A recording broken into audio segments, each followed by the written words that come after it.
오늘 박 대통령이 최순실 관련 3차 대국민 담화를 했습니다. 오늘 또 앞에 여러가지 군더더기를 뒀지만은 사과는 별로 없다고 봅니다. 사익을 추구하지 않았고 이 국가를 위한 공적인 사업을 추진했고, 그런데 주변을 관리하지 않은 점이 본인의 잘못이라고 해서 본인의 잘못에 대해서는 주변 관리 미숙만 빼고는 없다고 했습니다. 그러면서 오늘 또 하나의 승부수를 던졌는데요. 일부 언론들은 조건부 퇴진 선언이라고 했는데, 저는 아까 이 담화를 할 때 MBN에서 패널로 해설을 하고 있었는데, 저는 이것이 탄핵이 되지 않도록 탄핵 전선에 혼란을 가져오기 위한 개헌을 포함한 임기 단축 승부수를 던졌다, 이렇게 해석을 했습니다. 오늘 그렇게 할 거라고 예측도 했고 그대로 박 대통령은 정확하게 했습니다. 지금 탄핵이 되려 하면 비박 진영에서 40표 이상이 가담을 해야 되는데, 박 대통령은 오늘 자신의 임기 단축을 포함한 진퇴 여부를 국회의 결정에 맡기겠다. 이게 1번입니다. 2번, 여야 정치권이라고 했습니다. 야당이 아니라 여야 정치권이 논의하여 국정의 혼란과 공백을 최소화하고 정권을 안정되게 이양할 수 있는 방법을 만들어 주시면 그 일정과 법 절차에 따라서 대통령 측에서 물러나겠습니다, 이렇게 말했습니다. 자, 이 워딩이요, 헌법학자를 포함한 법률 전문가의 교모한 자문을 받은 내용으로 비춰집니다. 자, 대통령이 하야나 퇴진은 그냥 내가 물러납니다. 그러면 물러난 걸로 하고 바로 이렇게 2달 뒤에 선거를 하면 되지만, 임기 단축을 포함한 진퇴 여부라고 했습니다. 현행 헌법에 따르면 대통령이 자기가 헌법을 개정해서 중임을 하거나 자신의 임기를 5년에서 6년, 7년으로 연장을 하는 거나 이런 거는 불법으로 되어 있습니다만, 임기를 단축하는 문제는 이 헌법 개정에 의해서 가능하게 되어 있습니다. 그러니까 박 대통령이 자기 임기를 단축하는 문제를 언급한 것은 결국은 개헌을 하자라는 이야기를 이렇게 말한 겁니다. 어제 친박 핵심 모임에서 개헌을 포함한 이야기를 하지 않았습니까? 대통령이 이렇게 명예로운 퇴진을 했으면 좋겠다. 그리고 거기 사이에 국회에서 총리를 추천하고, 그리고 거기가 개헌으로 연결됐으면 좋겠다. 이렇게 이제 친박 핵심이라는 사람들이 이야기했는데, 근데 개헌은 우리가 말을 꺼내기는 그렇고 야당이 받아주면 할 수 있다란 말이다 하고 꼬리를 달았는데, 지금 그저께 있었던 원로들의 대통령에 대한 건의나 어제 있었던 친박 핵심들의 건의는 결국은, 오늘 아침에 있었던 또 친박이 중심이 된 초선들의 건의는 결국은 박 대통령의 담화를 유도하기 위한 밑밥이었다. 즉 고기 잡으러 가면 깻묵을 던져서 고기를 모이게 하는 밑밥을 던진 부분이다라고 해석을 할 수 있습니다. 그래서 앞에 몇 사람들이, 몇 팀이 이야기를 하니까 그럼 내가 한 말을 하겠다 라고 해서 임기 단축이라는 부분을 던졌습니다. 자, 임기 단축하려고 개헌하는 김에 기존의 대통령제도 이원 집정부제로 바꾸자고 이야기하는 사람이 수없이 많습니다. 특히 비박 비주류 쪽에서는 새누리당 대부분이 개헌론자입니다. 자, 이 사람들이 지금 표결을 앞두고 있는데, 이 사람들이 진짜 원하는 것은 문재인이나 야당 후보한테 정권을 넘겨주는 게 아니라 개헌을 통해서 정권을 재창출하는 문제 있지 않겠습니까? 또 그 부분을 하기 위해서 반기문 사무총장이 곧 임기를 마치고 한국에 온다고 하지 않습니까?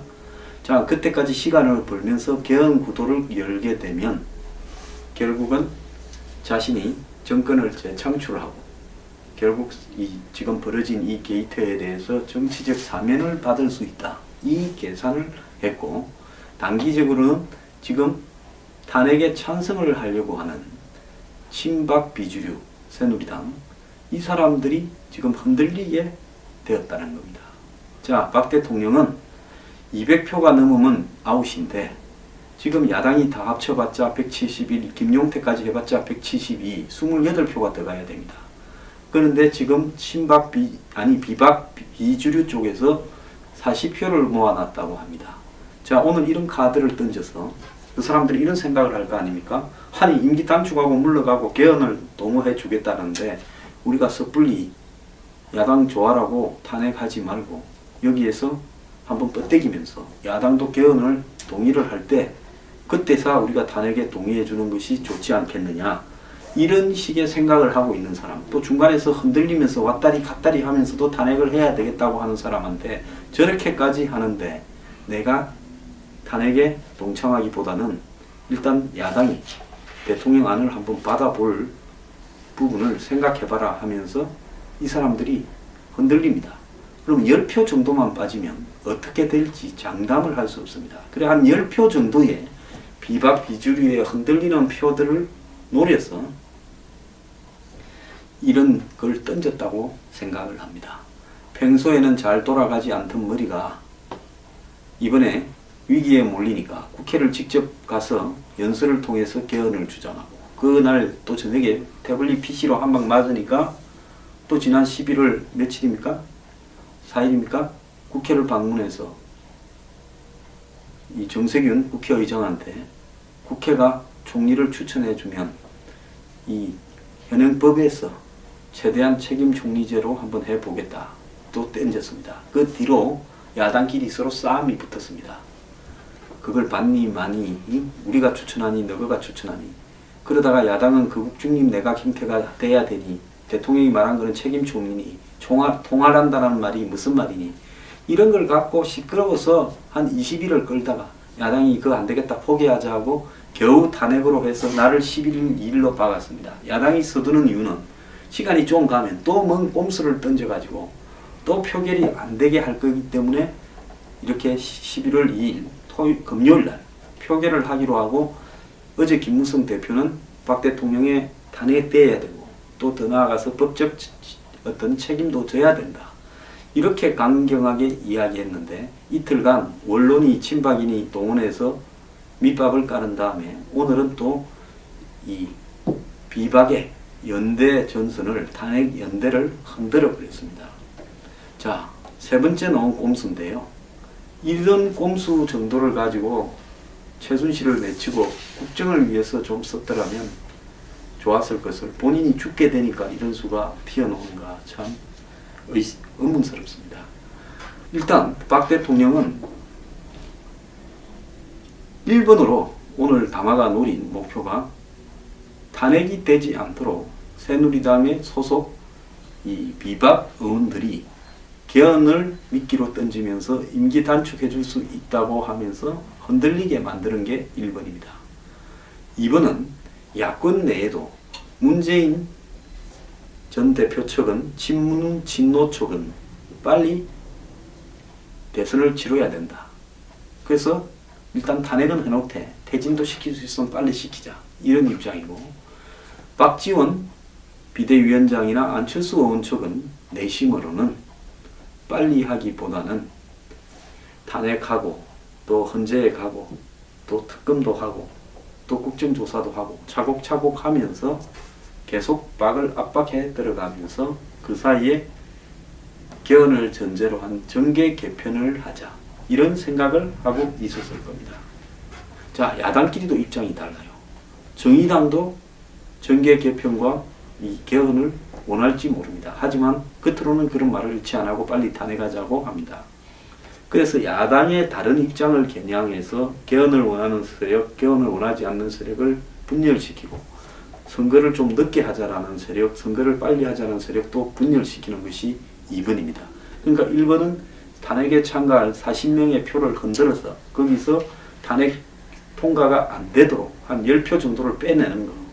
10표만 빼내면 두세 표는 사고가 날 수 있겠죠. 그 다음에 두 번째는 야권 내부를 교란시키는 것. 여기에 초점이지. 뭐 이분이 진짜로 퇴진하거나 하야 할 생각은 꿈에도 하고 있지 않다라는 겁니다. 오늘 놀라운 거는 자신의 잘못에 대해서 막말하듯이 유체 이탈 합법으로 이야기를 했고, 자신이 어떠한 개인적 이익도 취하지 않았고 주변 관리를 못한 것만 책임이고 국가를 위한 공적인 사업이라 믿고 추진했다고 말을 했습니다.